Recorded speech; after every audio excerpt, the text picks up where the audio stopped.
자, 우리 115회 세무회 기급 기출문제 세법 2부 국세기본법 소득세법 보겠습니다. 문제 1번. 국세기본법상 기간 및 기한에 대한 설명으로 가장 옳지 않은 것. 1번. 국세기본법 또는 세법에서 규정하는 기간의 계산이 민법의 규정과 상충되면 민법의 규정에 따른다. 자, 원칙은 세법에서 별도로 규정하고 있으면 그걸로 따르고요. 세법에 별도로 정한 내용이 없으면 민법에 따릅니다. 기본적으로는 민법의 내용을 준용하지만 세법에 별도의 규정이 있으면 그 규정을 우선적으로 적용합니다. 정답 1번입니다. 2번. 국세기본법 또는 세법에서 규정하는 신고, 신청, 청구, 그 밖의 서류 제출, 통지, 납부 또는 징수에 관한 기한이 공휴일이면 공휴일 다음 날을 기한으로 합니다. 3번. 금융회사 등 또는 최신관서의 휴무, 그 밖의 부득이한 사유로 정상적인 세금 납부가 곤란하다고 국세청장이 인정할 때는 기한 연장 사유가 됩니다. 4번. 납세자의 동거가족의 사망 이유로 상중이어서 세법에서 규정하는 신고 납부를 정해진 기간까지 할 수 없다고 인정되는 경우에는 납세지 관할 사무장은 신고 납부 기한을 연장할 수 있죠. 정답 1번입니다. 자, 2번. 국세기본법상 서류 송달에 대한 설명으로 가장 옳지 않은 것. 1번. 납부고지와 독촉에 관한 서류는 연대납세의무자 모두에게 송달해야 됩니다. 중요한 서류니까. 2번. 납세고지, 독촉, 강제징수, 세법에 따른 정부의 명령에 관계되는 서류의 송달을 우편으로 하면 반드시 등기로 해야 되죠. 중요한 서류니까. 3번. 주소 또는 영업소가 국내에 있으나, 자, 국내가 아니고 국외에 있고 송달하기 곤란한 경우 공시송달 사유 중 하나입니다. 정답 3번입니다. 4번. 교부, 우편, 전자송달의 경우 송달하는 서류는 송달받아야 할 자에게 도달한 때, 즉 도달주입니다. 도달한 때 효력이 발생합니다. 이번의 정답은 3번입니다. 3번. 실질과세원칙. 실질과세원칙은 형식임에도 불구하고 형식 무시하고 실질로 뭐냐? 형식적으로 양도인데 실질 대금이 주고받지 않았습니다. 자기 아들에게 아빠가 양도 형식으로 아파트를 팔았는데 실제로 보니까 대금을 주고받지 않았습니다. 그는 형식상의 양도를 무시하고 실질 증여라는 거죠. 정답 1번입니다.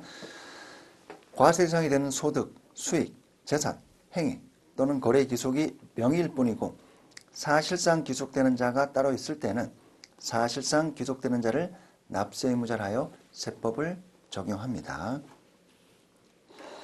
정답 1번입니다. 4번. 납세의무 성립 시기에 대한 설명을 옳지 않은 것. 1번. 증여세는 증여에 의하여 재산을 취득할 때, 즉 증여하는 때죠. 수시부가 징수하는 국세, 수시부과할 사유가 발생할 때. 3번. 농어촌 특별세는 본세에 부과되는 세금입니다. 본세의 납세의무가 성립할 때. 4번. 원천 징수하는 소득세 법인세는 소득금액 또는 수익금액을 지급할 때, 이때 성립이 됩니다. 정답 4번입니다. 5번. 국세기본법상 납세의무의 승계에 대한 설명을 옳지 않은 것. 1번. 법인이 합병하는 경우 A하고 B가 합병을 해요. 그래서 A만 남습니다. B는 없어지고요.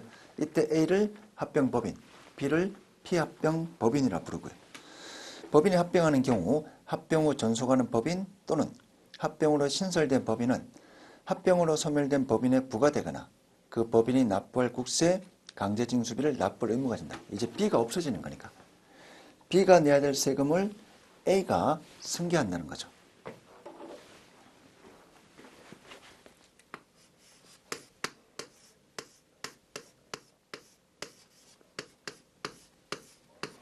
자, A가 합병법인, B가 피합병법인. 그래서 B가 내야 될 세금을 A가 내라. A가 그대로 승계한다는 겁니다. 2번. 상속으로 인한 납세의무 승계의 경우 상속인이 있는지 분명하지 아니한 때에는 상속 기지지를 관할하는 법원에 상속재산관리인의 선임을 청구해야 된다. 자, 상속이 있는지 분명하지 않을 때는 우선적으로 상속재산관리인에게 해야 됩니다. 그리고 상속재산관리인이 없을 때는 이제 세무서가 법원에 청구해야 되죠. 상속재산관리인을 선임을 청구해야 됩니다. 정답 2번입니다. 무조건 상속재산관리인 선임을 청구하는 게 아니라 있으면 그자에게 우선으로 하고 그 상속재산관리인도 없으면 그제서야 법원에 청구를 해야 됩니다. 정답 2번입니다. 3번 상속인이 2명 이상입니다. 각 상속인은 피상속인에 부과되거나 그 피상속인이 납부할 국세 등을 상속분에 따라 나누어 계산한 국세 등을 상속으로 받은 재산 한도 내에서 연대하여 납부할 의무가 있다. 자, 아버지가 사망했으니까 혹시 아버지가 내야 될 세금이 있다면 이 상속인 자녀들이 그대로 승계가 되는 겁니다. 우리 상속이 되면 일종의 아버지면 채무죠. 채무. 아버지의 채무입니다. 세금은 채무입니다. 재산도 상속이 되고 채무도 상속이 되는 겁니다. 다만 상속받은 재산 한도 내에서 연대하여 납부할 의무가 있습니다. 4번 피상속인에 의한 처분 또는 절차는 상속을 인한 납세 의무를 승계하는 상속인이나 상속재산관리인에 대해서도 효력이 있습니다. 정답 2번입니다. 자, 5번 같은 문제는 조금 실무적으로 디테일한 내용인데 이것도 마찬가지로 있다 정도만. 우리가 100점 맞는 시험이 아니고요. 시험에서 우리 세무회계 2급도 마찬가지로 시험에서 최상 난이도 한두 개 정도는 반드시 출제가 됩니다. 근데 거기까지 우리가 본수업에서 다 학습하려면 책이 엄청 두꺼워지니까 자, 이런 약간 지역적이거나 좀 특수한 실무적인 내용은 기출문제 통해서 있다 정도만 보시면 되고요. 본수업에 있는 내용 위주로만 하셔도 합격 충분합니다. 6번 국세부가 제척기간에 대한 설명을 옳지 않은 것. 자, 여기에 거래는 없다라고 가정합니다. 1번 행정소송법에 따른 소송에 대한 결정이 있는 경우 우리 1년이죠. 1년. 판결이 확정된 날로부터 1년이 지나기 전까지 필요한 처분을 할 수가 있습니다. 자, 제척기간 예외. 2번 납세자가 법인세 신고기한까지 신고하지 않는 경우 무신고, 과세표준신고서를 제출하지 아니한 경우 7년입니다. 무신고 7년. 자, 상속증여세는 15년, 10년 있고요. 기타국세는 10년, 7년, 5년 있죠. 크게 두 가지로 구분할 수가 있습니다. 자, 무신고는 7년. 3번 상속세 및 증여세법에 따른 신고서를 제출하지 않은 경우 상속증여세 무신고 15년. 부정행위 상속증여세 15년, 기타국세는 10년. 자, 탈세 부정행위 10년, 기타국세 무신고 7년, 일반적인 과소신고 5년. 상속증여세 일반적인 과소신고 10년, 무신고나 탈세 부정행위 15년. 정답 1번입니다. 7번 사업 양수인의 2차 납세 의무. 자, 양수인이 특수관계에 있어야 되고요. 그리고 사업장별로 그 사업에 관한 모든 권리와 의무, 즉 자산부채 모두를 포괄적으로 승계하는 걸 말합니다.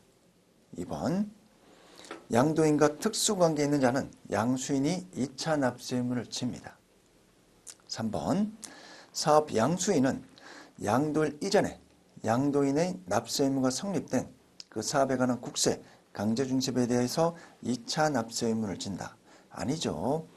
양도일 이전에 납세 의무가 확정된 그 사업에 관한 국세, 강제징수에 대해 2차 납세 의무가 있습니다.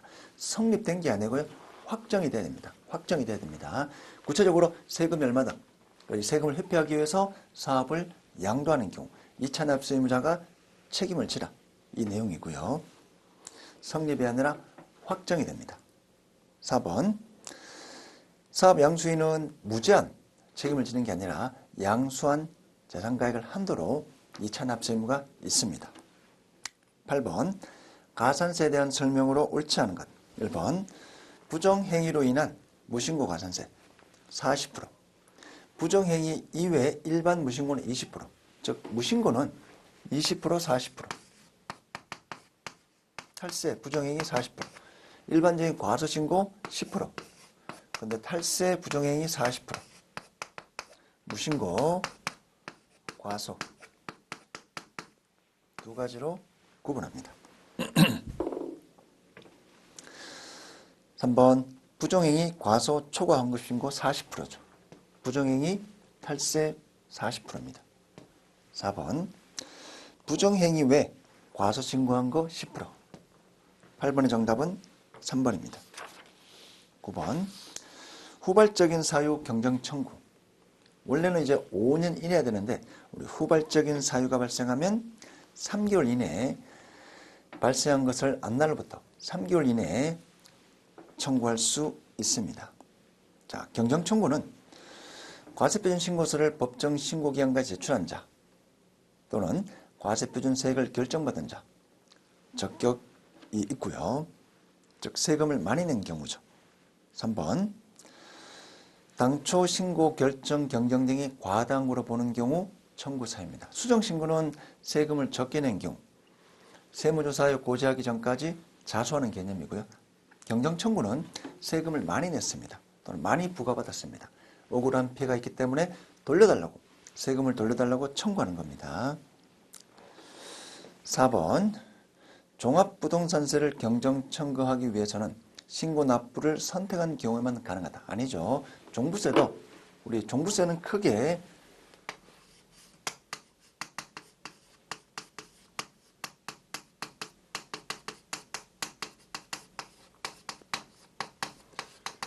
두 가지가 있죠.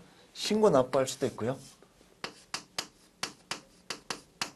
부가 고지를 받을 수도 있습니다.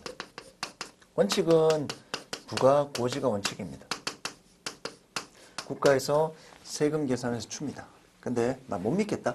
이런 경우에는 신고 납부할 수도 있습니다. 그래서 이 경정 청구 사유는 종합부동산세를 경정 청구하는 사유는 꼭 내가 신고 납부하는 경우만 아니고요. 국가에서 많이 고지할 수도 있겠죠. 둘 다 경정 청구 사유가 됩니다. 정답 4번입니다. 10번 과세 전 적부심사. 세무조사에서 세금을 고지하기 전에 세무조사 했습니다. 그래서 얼마의 추징세액이 나왔는데 너 얼마 내라 고지하기 전에 미리 내용을 알려주고 이 고지한 세액에 대해서 과세하기 전에 적부, 맞냐 틀린 하나를 납세자가 한번 청구해라. 과세 전 적부심사 청구입니다.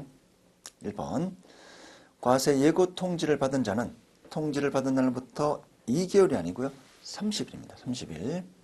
통지를 한 세무서장, 지방국세청장에게 통지 내용의 적법성에 관한 심사를 청구할 수 있습니다. 정답 1번이고요. 2번 일반적으로 과세 전 적부심사를 청구할 수 있지만 납부기한 전 징수사유가 있는 경우, 납부기한 전 징수사유가 있는 경우, 이때는 이제 중요한 어떤 탈세에 해당되기 때문에 과세 전 적부심사 청구할 수 없습니다. 3번 과세 예고 통지를 한 날부터 국세부가 제척기간 만료일까지 3개월 이하인 경우, 너무 시간이 없다는 거죠. 이럴 때는 청구할 수 없습니다. 4번 조세범 처벌법 위반으로 고발, 통고 처분하는 경우 조세범 처벌법은 감옥 가는 겁니다. 감옥 가는 경우 세금만 추징하는 게 아니라 이 사람 감옥 보내기 위해서 형사법에 의한 감옥 보내기 위해서 조세범 처벌법으로 고발하는 경우, 이런 경우에는 너무나 사유가 심각한 거죠. 과세 전 적부심사 청구 불가능합니다. 11번 국세기본법에 대한 설명을 옳지 않은 것. 1번 국세기본법상 고지금액 최저한은 1,000원이 아니라 10,000원입니다. 10,000원. 이 내용도 참고 목적으로만 보시면 좋을 것 같습니다. 2번 납세자가 국내 주소 또는 거소를 두지 아니하거나 국외로 주소 또는 거소를 이전할 때는 너 국내에서 대리할 납세 관리인을 정하라. 맞는 표현이고요. 3번 체납자의 은닉재산을 신고한 자에게는 30억 범위 내에서 포상금 지급 가능합니다. 4번 장부 보조는 5년간 해야 됩니다. 자, 이제 소득세법 12번. 12번에 대한 신탁재산도 굉장히 좀 디테일한 내용인데요. 큰 원리 정도만 보시면 되겠습니다. 우리가 위탁자라는 용어가 있고요. 부가가치세법에서 비슷한 내용을 했지만 소득세법에 있는 내용을 볼게요. 자, 위탁자는 원래 주인, 수탁자가 있습니다. 대신 맡아서 하는 거죠. 대리인. 자, 예를 들면 제가 이제 100억이 있어요. 자, 이 100억을 제가 직접 운영하는 게 아니라 금융기관에 맡기는 거예요. 은행에. 수탁자입니다. 나를 위해서 대신 일해주는 거죠. 그래서 이 수탁자가 이 100억을 운용을 하는 거예요. 뭐 예금, 주식, 펀드 이렇게 수익이 생기면 이 수익금을 누구에게 주어라. 예를 들어 A라고 해볼게요. 수탁자는 은행 B고요. 수익자는 일반적으로 원래 주인이 될 수가 있습니다. 수익자는 여기서 발생한 수익은 놔줘라. 이게 일반적인 계약인데 경우에 따라서는 이 수익자를 자기가 아닌 다른 사람을 정할 수도 있습니다. 가령 C를 줘라. 너 이익 발생하면 놔주지 말고 내가 정한 수익자 C에게 주어라. 이렇게 설정할 수도 있습니다. 자, 이때 볼게요. 신탁자산에 귀속되는 소득은 신탁이익을 받을 수탁자에게 귀속되는 건다. 수탁자에게 귀속되는 걸로 본다. 이거는 말이 안 되죠. 수탁자는 대리인입니다. 자, 여기서 발생한 수익금이 10억이라고 가정해 볼게요. 이 10억은 누구 거죠? 당연히 A 거죠. 또는 A가 놔주지 말고 C를 줘라. 수익자 겁니다. 은행께 되는 게 아니죠. 말이 안 되는 내용이고요. 정답 1번입니다. 2번 수익자가 특별히 정해지지 않거나 존재하지 않는 신탁의 경우 그 신탁자산에 귀속되는 소득은 위탁자에게 귀속되는 건다. 자, 별도로 수익자를 정하지 않았습니다. 그럼 당연히 주인인 A가 갖는 거죠. 3번 위탁자가 신탁재산을 실질적으로 집에 통제하는 경우 신탁재산에 귀속되는 소득은 위탁자에게 귀속되는 건다. 자, 이것도 굉장히 실무적으로 디테일한 내용인데 이런 겁니다. 자, C가 예를 들어 아들이에요. 또는 자기 부인입니다. 수익 발생하면 얘를 줘라. 이렇게 했는데 실제 내용을 보니까 A가 전부 다 집에 통제하는 거. 즉 해지할 수도 있고 나중에 수익자를 바꿀 수도 있고 A가 집에 통제하면 자, 실제 C에게 준다 하더라도 A의 소득으로 보자. A의 소득으로 보자. 그 내용입니다. 위탁자가 신탁재산을 실질적으로 집에 통제하는 경우 우리 세법의 대원칙은 실질과세니까 형식적으로 C에게 준다 하더라도 A가 모든 컨트롤을 하게 되면 A의 소득으로 보자. 그 내용입니다. 4번 신탁재산의 원본을 받을 권리에 대한 수익자를 위탁자로 자, 원금 100억은 나. 자, 원금은 나. 원금에 대한 수익자 A. 수익에 대한 수익자 100억이죠. 수익 10억. 이렇게 둘러 나누면 수익을 받을 권리에 대한 수익자를 배우자로 설정하는 경우 신탁자산에 귀속되는 소득은 위탁자에 귀속되는 거다. 자, 이렇게 이제 배우자를 정했다 하더라도 사실 이 부인은 A하고 같이 살기 때문에 그냥 부인의 소득으로 보지 말고 A의 소득으로 보자. 이렇게 세법에 소득세법에 규정이 되어 있습니다. 자, 실무적으로 아주 디테일한 내용이고요. 참고로만 보시면 좋을 것 같습니다. 큰 원리 정도. 부가가치세법, 위탁매매 이런 내용이 있으니까 부가가치세법과 연계하여 큰 원리 정도만 보시면 되고요. 너무 깊이 보실 필요는 없습니다. 13번. 자, 우리 소득세. 배당 소득의 수입 시기를 옳지 않은 것. 1번. 잉여금 처분에 의한 배당. 잉여금 처분에 의한 배당. 잉여금 처분 결의일입니다. 2번.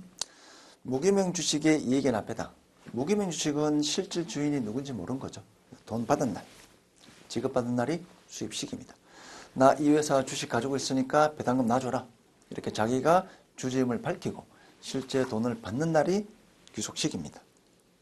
3번. 해산으로 인한 반환이자 배당. 자녀 예산 가액이 확정되는 날. 4번. 법인세법에 따라 처분된 배당. 결산 확정일이 귀속 시기입니다. 14번.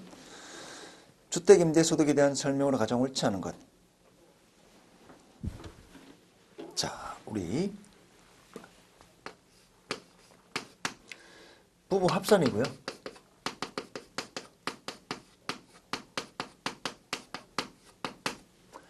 일주택자가 있고요. 2주택, 3주택이 있습니다. 월세가 있고요. 보증금이 있죠. 보증금은 두 채까지는 과세 안 되고요. 세 채부터 과세입니다. 월세는 두 채부터 과세고요. 한 채만 있으면 과세가 안 되는데 예외가 있습니다. 한 채가 있지만 혹시 두 개 있거나 기준시가 12억 초과되는 고가주택이면 이때는 과세가 됩니다. 자, 1번 맞는 표현이고요. 2번. 한 개 주택을 소유한 자의 월세에 대한 임대소득에 대해서 소득세가 과세된 경우는 없다. 있죠. 9개 주택, 고가주택. 3번. 3주택이 되더라도 3억 이상. 주택수는 본인과 배우자의 각각 주택을 소유하는 경우 합산하여 주택수를 계산합니다. 15번. 사업소득에 대한 필요경비에 산입되지 않는 것. 1번. 판매한 상품, 제품에 대한 원료 애누리액. 자, 우리 매입 애누리.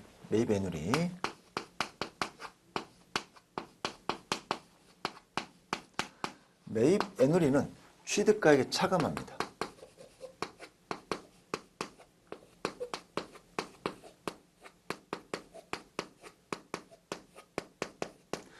취득원가에 차감한다는 것은 우리 취득원가는 나중에 판매할 때 장부가액은 필요경비, 매출원가로 대체되는 겁니다. 또는 법인세법상 송금이죠. 취득원가로 간다는 것은 나중에 비용 처리된다는 겁니다. 매출원가. 자, 근데 매출원가는 매입 애누리는 취득원가에 차감하기 때문에 필요경비로 보지 않습니다. 정답 1번입니다. 자, 2번에 종업원 급여, 3번에 국민건강보험법에 따라 사용자가 부담하는 보험료, 4번 국민건강보험법에 따른 지역가입자로 부담하는 보험료, 필요경비로 인정받습니다. 16번 근로소득에 해당하지 않는 것. 1번 종업원의 수학 중인 자녀가 사용자로부터 받는 학자금, 사용자는 회사 근로소득이고요. 3번 종업원이 주택구입, 임차에 소요되는 자금을 저리 무상으로 대여받음으로써 얻는 이익, 원칙적으로 근로소득이죠. 3번 계약기간 만료 전 또는 만기에 종업원에게 계속되는 단체 환급부 보장성 보험의 환급금, 종업원이 혜택 보기 때문에 근로소득입니다. 4번 법인의 임원 또는 종업원이 해당 법인으로부터 부여받은 주식 매수 선택권, 스탁옵션, 해당 법인 등의 퇴직한 후에 행사로 발생하는 이익은 퇴직하면 기타소득입니다. 기타소득. 물론 이제 일정 부분까지는 비과세가 있지만 원칙은 재직 중에 행사하면 근로소득, 퇴직 후에 행사하면 기타소득. 17번 거주자 A는 AI 인공지능 개발자로서 현재 주 세무에서 근무하고 있는데 다음과 같은 소득이 발생했습니다. 기타 소득에 해당하지 않는 것. 1번 즉 주세무 회사하고 전혀 관련 없이 일시우발적으로 용역을 제공함으로써 받는 소득, 기타 소득이죠. 1번 TV에 나가서 AI 해설 받는 보수, 일시우발적. 3번 산업재산권을 대여받는 대가, 일시우발적, 기타 소득. 경진대회에 참가하고 받은 상금, 일시후발, 기타 소득. 정답은 2번입니다. 신입사원 위한 사내 교육의 대가로 받는 강사료. 본인이 사내 강사로 선임되어서 신입사원, 자기 회사 직원들에게 강의하고 받은 대가 근로연장입니다. 근로소득입니다. 회사로부터 받는 거죠. 18번 납세 의무 특례에 대한 설명을 옳지 않은 것. 1번 공동사업의 소득금액을 계산하는 경우에는 공동사업자별로 납세 의무를 진다. 자, A하고 B가 공동으로 해요. 자, 여기서 발생한 사업소득금액이 10억이면 각자 귀속이 되는 거죠. 5억. A의 사업소득 5억, B의 사업소득 5억. 그래서 각자 따로 계산합니다. 2배 사근 연기, 2배 사근 연기. 이게 원칙입니다. 자, 공동으로 소유한 자산 양도소득 금액을 계산하는 경우 각 거주자가 납세 의무를 진다. 마찬가지죠. 아파트를 팔았어요. A하고 B가 5대5로 가지고 있습니다. 그러면 전체 양도소득 금액을 반반 쪼개서 자기 계산 따로, B도 따로. 3번 상소의 경우 비상소기인의 소득 금액에 대해서 과세하는 경우 비상소기인은 사망하고 없으니까 이 세금은 상소기인이 그대로 승계해서 상소기인이 납세 의무를 칩니다. 4번 주된 공동사업자에게 합산과세되는 경우 합산과세된 소득금액에 대해서는 주된 공동사업자의 특수관계에는 한도 없이 연대 납세 의무를 진다. 자, 원칙은 따로따로 사업소득금액 계산이지만 세금을 포탈하기 위해서 손익 분배 비율을 허위라는 경우, 자, 이런 여러 가지 조건을 충족하면 합산과세하고요. 그리고 연대 납세 의무를 지는데 손익 분배 비율에 해당되는 소득금액을 한도로 연대하여 납부 의무를 칩니다. 자, 교재 우리 국세기본법에도 좀 있는 내용인데 너무 디테일하기 때문에 이따 정도만 보시면 좋을 것 같습니다. 소득세법에도 있고 국세기본법, 정규 교재에도 세무의 2급 교재에도 이 디테일한 내용이 있긴 합니다. 19번 종합소득공제에 대한 설명을 옳지 않은 것. 1번 기본공제 요건, 연령요건, 소득요건 충족하면 1인당 150만원 공제받습니다. 2번 해당 거주자가 배우자가 없는 사람으로서 기본공제 대상자인 직계비속 또는 입양자가 있는 경우 연간 100만원 추가 공제, 한부모 공제죠. 3번 경로우대자 공제를 받기 위한 최소 나이는 70. 정답 3번입니다. 배우자는 연령요건 관계없고요. 소득요건 100만원인데 근로소득만 있으면 1900, 500만원 이하. 20번 2월 공제가 가는 세액공제. 외국납부 세액공제는 우리 10년 2월 공제 가능하고요. 배당세액공제, 연금배당 세액공제, 재손실 세액공제는 2월 없고 올해 못 받으면 소멸됩니다. 21번 근로소득 있는 거주자가 적용받을 수 없는 세액공제는 자, 보험료, 의료비, 교육비는 우리 근로소득자, 기장세액공제는 사업자가 가능한 겁니다. 정답 4번입니다. 22번 양도소득으로 과세되는 것. 우리 골프 회원권, 회원권의 양도는 양도소득 대상이고요. 이번에 사업용 기계장치 양도. 사업소득으로 과세할 수는 있습니다. 복지부교 의무자면 사업소득. 상표권의 양도는 기타소득. 상가 신축 판매인데 사업적으로 하면 사업소득. 23번 원천징수율로 옳지 않은 것. 1번 직장공제 초과반환금 기본세율. 2번 출자공동사업자 해당 소득 25%. 3번 복권 당첨금 3억 초과 30%. 정답은 4번입니다. 이런 근로자는 기본세율이 아니라 6%죠. 6%. 24번 성실신고 확인에 대한 설명을 옳지 않은 것. 자, 24번도 아주 실무적으로 디테일한 내용이기 때문에 참고로 보시면 좋을 것 같습니다. 1번 음식업으로서 해당 과세기간의 수익금액 8억인 경우 성실신고 확인 대상 사업자에 해당됩니다. 2번 우리 성실신고하면 한 달 연장이 되죠. 6월 30일까지. 2번 정도만 기억해 두시면 되고요. 3번 성실신고 확인 대상 수익금액 판단 시 사업용 유형자산을 양도하는 발생한 수익금액을 제외한다. 이거는 일시우발적이니까 원래 이 회사의 고유 영업이 아닌 일시우발적으로 유형자산 팔아서 얻은 소득이니까 이런 부분은 성실신고 확인 대상자 수익금액 판단할 때는 제외. 4번 사업장이 둘 이상인 경우 사업장별로 성실신고 대상 여부를 판단하는 게 아니라 주업종 기준으로 전체 수익금액 기준으로 성실신고 대상 여부를 판단합니다. 정답 4번입니다. 25번 소득세법상 지급명세서 2월 말이 있고요. 3월 10일까지가 있죠. 근로, 사업, 퇴직은 3월 10일까지 나머지는 2월 말일까지 소득세법상 지급명세서를 제출해야 됩니다. 따라서 정답 4번입니다. 자, 이렇게 해서 우리 세무회계 2급 115회 기출문제 세법 1부, 2부 모두 마치도록 하겠습니다.